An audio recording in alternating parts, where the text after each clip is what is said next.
Hello aspirants, ये हमारा series में लेक्चर नंबर 17 और हम देख रहे थे फंडामेंटल राइट्स। आज हम बहुत इंपॉर्टेंट टॉपिक्स देखने वाले हैं। वो है इक्वालिटी बिफोर लॉ और इक्वल प्रोटेक्शन ऑफ लॉ।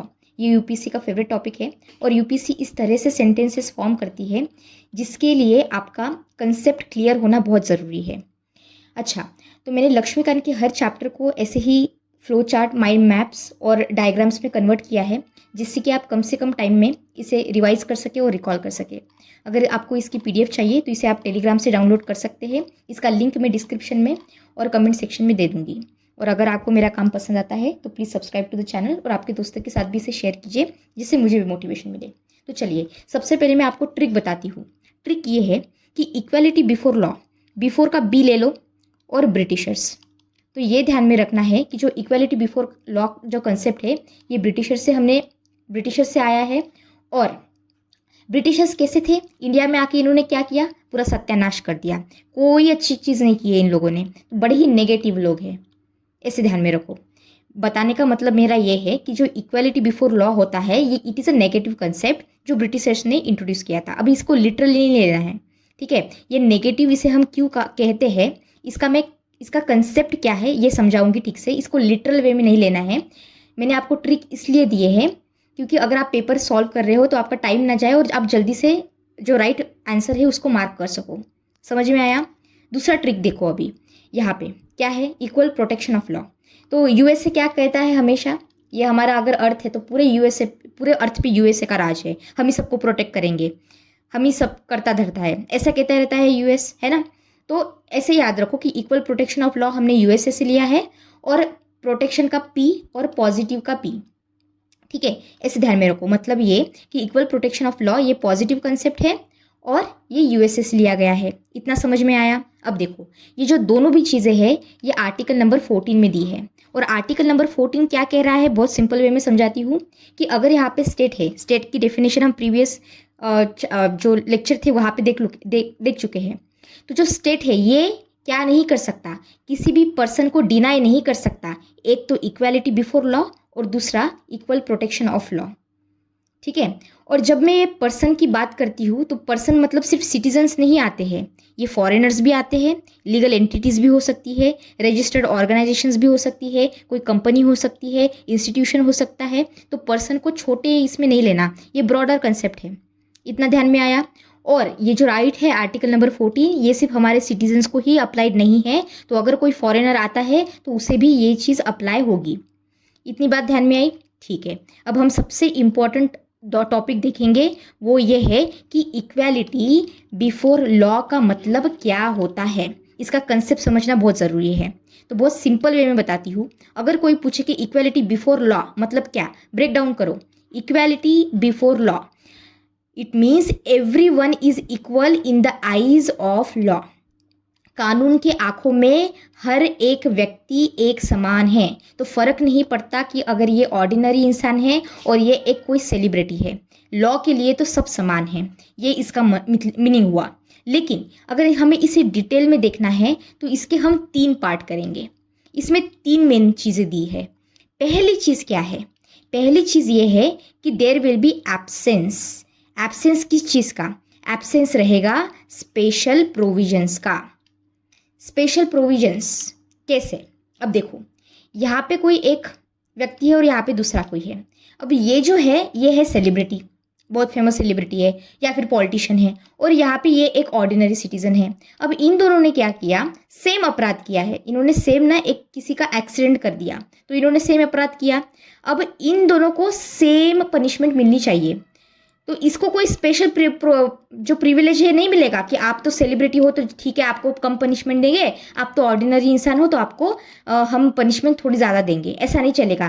कानून के आंखों में दोनों भी एक समान हैं। तो इसका मतलब होता है एब्सेंस ऑफ स्पेशल प्रिविलेजेस। इसलिए हम इसे कहते हैं नेगेटिव कंसेप्ट। इसलिए हम कहते हैं कि इक्वालिटी बिफोर लॉ जो है ये नेगेटिव कंसेप्ट है। समझ में आया क्या। इसलिए मैंने पहले बोला था कि नेगेटिव कंसेप्ट को लिटरल सेंस में नहीं लेना है, वो सिर्फ ट्रिक बताई थी आपको जल्दी से आंसर में टिक करने के लिए।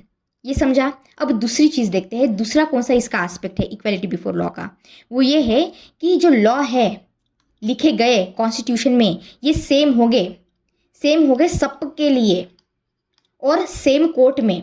इसका मतलब क्या हुआ कि अगर ये सेलिब्रिटी है, कोई पॉलिटिशियन है और ये अगर आम इंसान है, तो इनके लिए सेम लॉ लिखी जाएगी। ऐसा नहीं होगा कि आप सेलिब्रिटी है तो हम आपके लिए स्पेशल बुक बनाते हैं, उस स्पेशल बुक में आपके लिए ऐसे अलग अलग से लॉ बनाएंगे और आपको स्पेशल कोर्ट में वहाँ पे आपकी सुनवाई करेंगे। ऐसा नहीं चलेगा।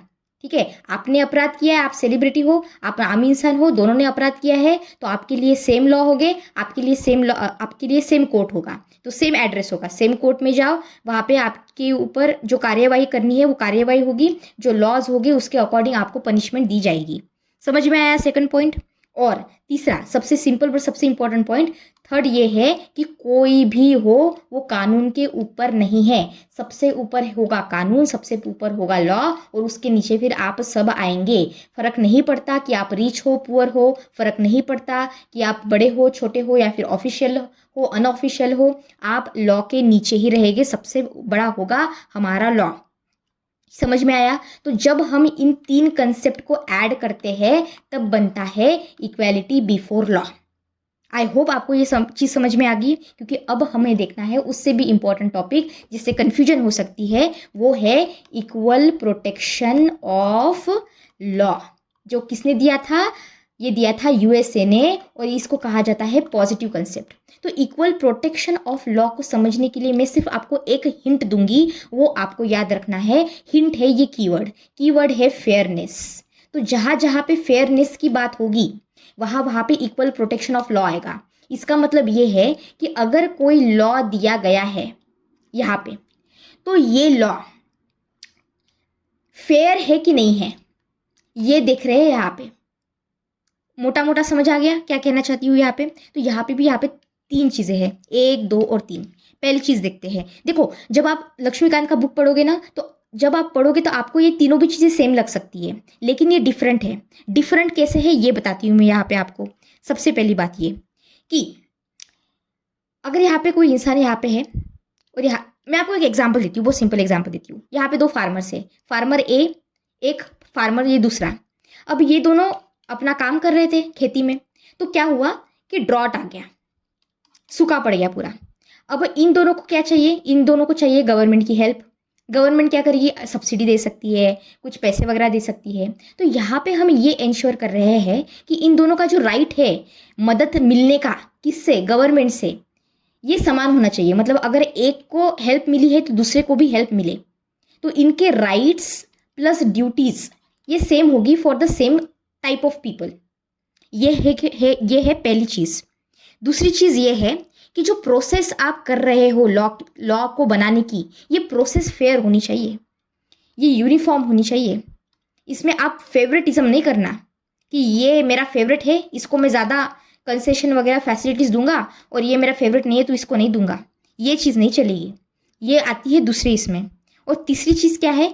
तीसरी चीज़ थोड़ी सी फिलोसॉफिकल है।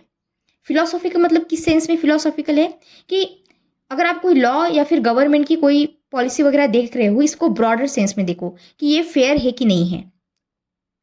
तो ये तीनों चीज़ें मिलके क्या बनाता है? ये बनाता है इक्वल प्रोटेक्शन ऑफ लॉ। हम ये देख रहे हैं, हम क्या देख रहे हैं? लॉ की फेयरनेस को देख रहे हैं। क्या आर्बिटरीली यहाँ पे अगर कोई इंसान यहाँ पे ऊपर बैठा हुआ है, ये अपनी मन मर्जी से कुछ भी तो नहीं बना रहा। लॉ आप जो बना रहे हैं वो फेयर है भी कि नहीं है, कि किसी पर्टिकुलर ग्रुप को आप है फ़ायदा पहुंचाना चाहते हो, और कोई यहाँ पे ग्रुप ऑफ पीपल है, ये आपको पसंद नहीं है, इनकी शक्ल पसंद नहीं है, तो फिर आप कुछ भी लॉ बना दोगे, ये नहीं चलेगा।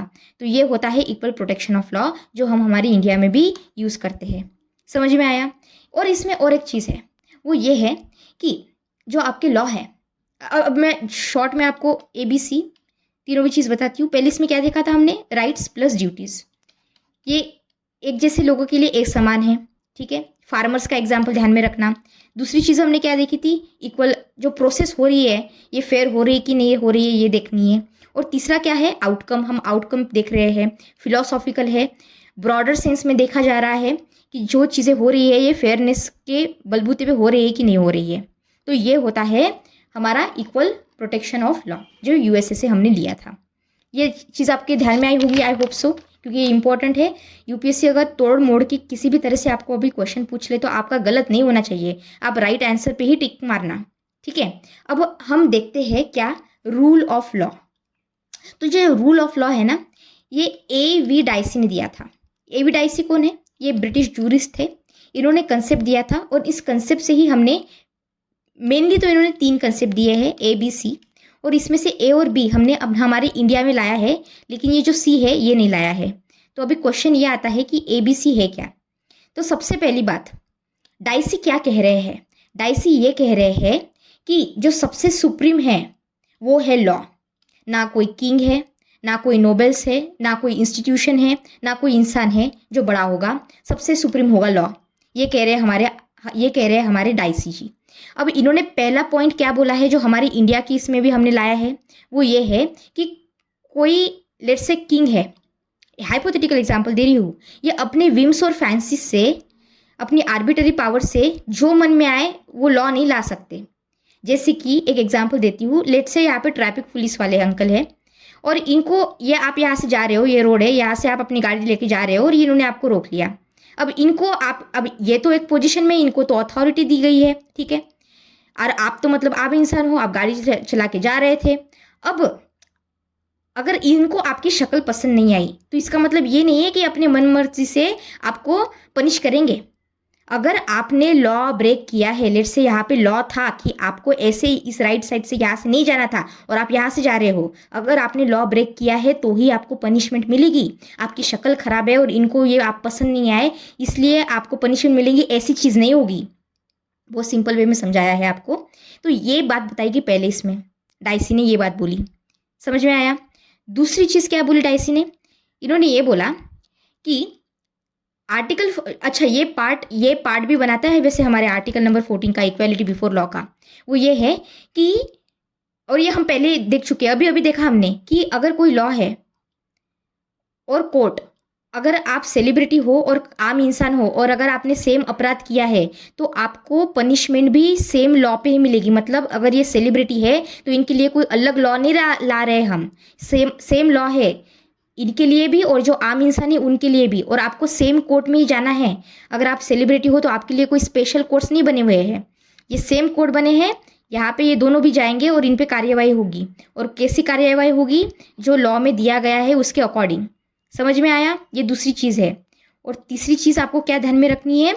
वो ये रखनी है कि अगर राइट एग्जिस्ट करता, जो इंडिविजुअल है, लेट्स से ये एक इंसान इंडिविजुअल है, तो इनके राइट को ज़्यादा हम प्रायोरिटी दे रहे हैं।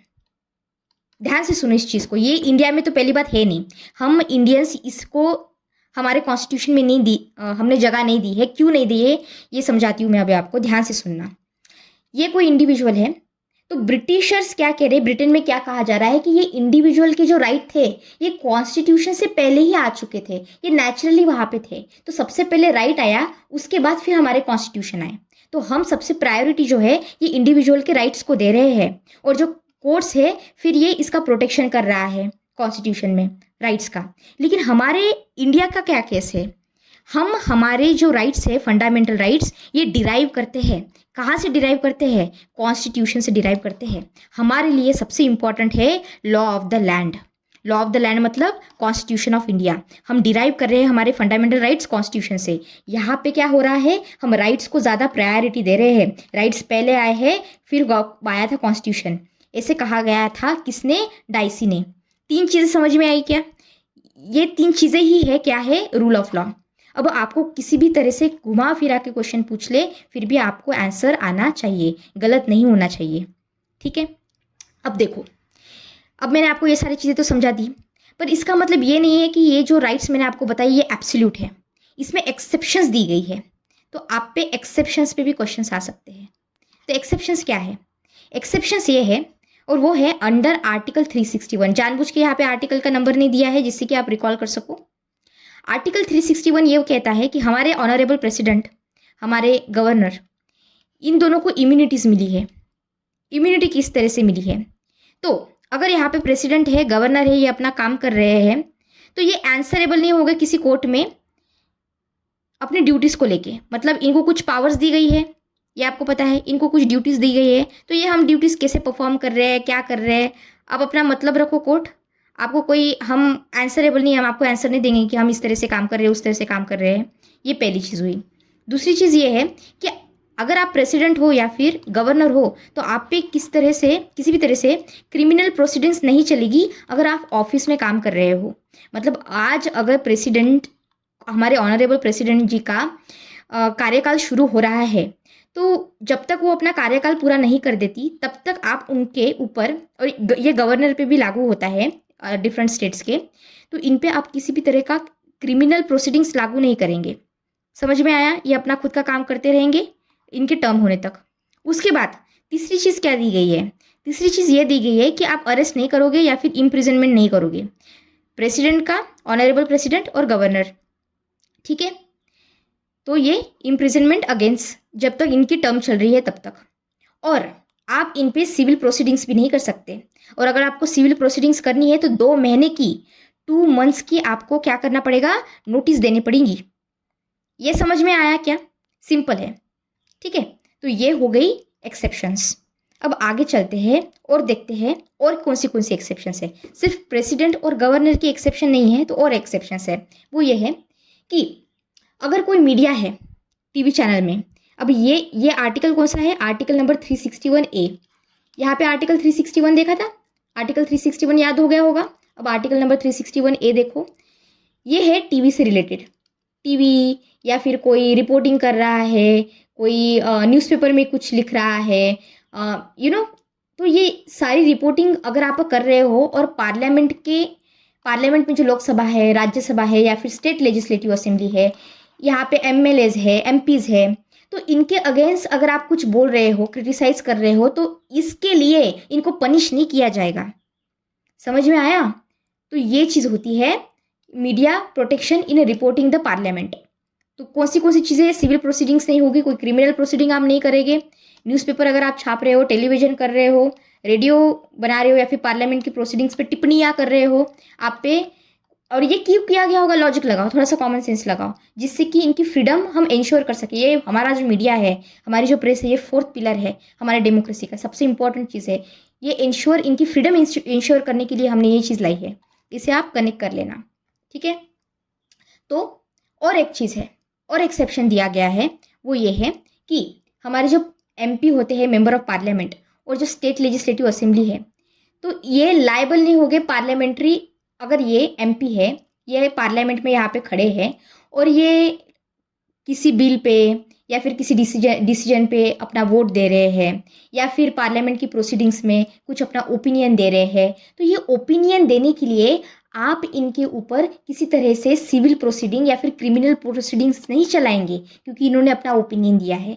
सेम अप्लाई होता है स्टेट लेजिस्लेचर के रिलेटेड भी। मतलब ये कि अगर स्टेट लेजिस्लेचर में कोई है मेंबर ऑफ पार्लियामेंट, कोई मिनिस्टर है, ये अपना ओपिनियन दे रहे हैं, कोई अगर वोटिंग कर रहे हैं, तो इनके ऊपर क्रिमिनल चार्जेस नहीं चढ़ाए जाएंगे कि भाई आपने ऐसे ऐसे चीज़ कैसे बोल दी मेरे अगेंस्ट। समझ में आया?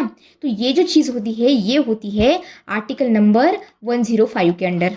आर्टिकल नंबर 105, 5 और एमपी, ऐसे याद रख सकते हो। और ये जो है स्टेट लेजिस्लेटिव असेंबली, ये आता है अंडर आर्टिकल नंबर 194। आर्टिकल्स के नंबर जानबूझ के नहीं लिखे हैं, क्योंकि जब आप इसको पढ़ोगे तो ये जो नंबर्स है इसको आप रिकॉल करना। समझ में आया? तो यही चीज़ हमने यहाँ पे देखी, लाइबिलिटी और गवर्निंग आर्टिकल, या आर्टिकल 105 और आर्टिकल 1। अरे यार, मैंने आपको यहाँ पे दे दिया, चलो छोड़ो, आप यहाँ पे इसको रिकॉल कर लेना, ठीक है? और फिर यहाँ पे दिया ही है वैसे मैंने आर्टिकल नंबर 105 और आर्टिकल नंबर 194। इतना आपको ध्यान में आया? ठीक है, चलो अब देखते हैं आर्टिकल नंबर 31C। आपको याद है क्या, मैंने आर्टिकल नंबर 31A, 31B और 31C लिया था लिमिटेशंस को समझाते हुए। तो अब हम देख रहे हैं आर्टिकल नंबर 31C। तो आर्टिकल नंबर 31C और आर्टिकल नंबर 14, ये इतना इंपॉर्टेंट क्यों है? यूपीएससी क्वेश्चन पूछ सकता है, क्योंकि ये दोनों ना थोड़ा सा कनेक्शन शेयर करते हैं। कैसा? तो हमारे सुप्रीम कोर्ट ने ब्यूटीफुली ये कहा था कि जहाँ पे आर्टिकल 31C होगा वहाँ पे आर्टिकल 14 नहीं होगा। ऐसा क्यों कह रहे हैं? क्योंकि जो आर्टिकल नंबर 31C है, ये एक्सेप्शन है बाय द वे। वो ये कहता है कि अगर मुझे directive principles of state policies में कोई चीज़ को इम्प्लीमेंट करना है for the welfare of the people, तो इसके अंडर जिस चीज़ को लाया जाएगा, लॉ को, अगर किसी लॉ को लाया गया है, तो आप ये नहीं कह सकते हैं कि ये आर्टिकल 14 को वायलेट कर रहा है। समझ में आया? तो अगर आर्टिकल 31C के अंडर डीपीएसपी को इम्प्लीमेंट करने के लिए आप कोई लॉ ला रहे हो, तो आप कोर्ट में नहीं जा सकते रोते हुए ये बोल के कि सर ये देखो आर्टिकल 14 को तो ये वायलेट कर रहा है, रोको इसको 31C को। समझ में आया? तो ये एक्सेप्शन है टू द आर्टिकल 14। क्यों? क्योंकि हमको प्रमोट करने हैं लॉ जो directive principles of state policies के अंडर दिए हुए हैं। ठीक है, क्लॉज सी होता है, क्लॉज डी होता है आर्टिकल नंबर 39 के अंडर। तो ये चीज़ आपको ध्यान में रखनी है। समझ में आया? तो हमने आज बहुत इंपॉर्टेंट 2 टॉपिक्स देखे, वो थे equality before law and equal protection of law. इसमें आपको लास्ट चीज़ ये ध्यान में रखनी है, जो डिप्लोमेटिक इम्यूनिटी होती है, इनको जैसे देखो अभी हमारे दिल्ली में जो अमेरिका के राजदूत है वो यहाँ पे आए हैं, ठीक है, फ्रांस के एम्बेसडर्स आए हैं, डिफरेंट कंट्रीज़ के लोग आए हैं। अगर इन्होंने कोई अपराध कर दिया तो इनको इम्यूनिटी होती है, मतलब हमारे जो कोर्ट है ये इन पे कार्यवाही नहीं कर सकते। समझ में आया? सिमिलर वे में यूनाइटेड नेशंस ऑर्गेनाइजेशन की कुछ जैसे एजेंसीज है, यही यूनाइटेड नेशंस ऑर्गेनाइजेशन ही नहीं, अगर कोई डिफरेंट इंटरनेशनल लेवल पे कोई एजेंसी है तो इनके डिप्लोमेट्स अगर हमारे कंट्री में आते हैं तो इनको भी इम्यूनिटी मिलती है। अगर इन्होंने कोई क्राइम कर दिया है तो इनको इनके ऊपर प्रोसीडिंग्स नहीं होंगी अंडर द अबाउ आर्टिकल्स जो दिए गए हैं अंडर आर्टिकल 14। समझ में आया? तो इस चीज़ को कैसे याद रखो कि अतिथि देवो भव, मतलब हमारे अतिथि का हम बहुत ही सम्मान करते हैं, इतना सम्मान कर रहे हैं हम लोग कि अगर इन्होंने कोई अपराध कर दिया तो इनको हम सज़ा भी नहीं दे रहे। इस ऐसे आप इसको ध्यान में रख सकते हो। समझ में आया? ठीक है, चलो फिर हमने अभी ये आर्टिकल देख लिया। कल हम देखेंगे prohibition of the discrimination article number 15, 16, 17, 18 देखेंगे और चैप्टर को फिनिश करने की ट्राई करेंगे जितना जल्दी हो सके उतना जल्दी। ठीक है, अगर आपको मेरा काम पसंद आता है तो please subscribe to the channel, इसे लाइक कीजिए, कमेंट कीजिए, मुझे बताइए, फीडबैक बताइए आप क्या चाहते हो, और अच्छे से पढ़ाई कीजिए without taking any stress. Thank you so much. God bless you all.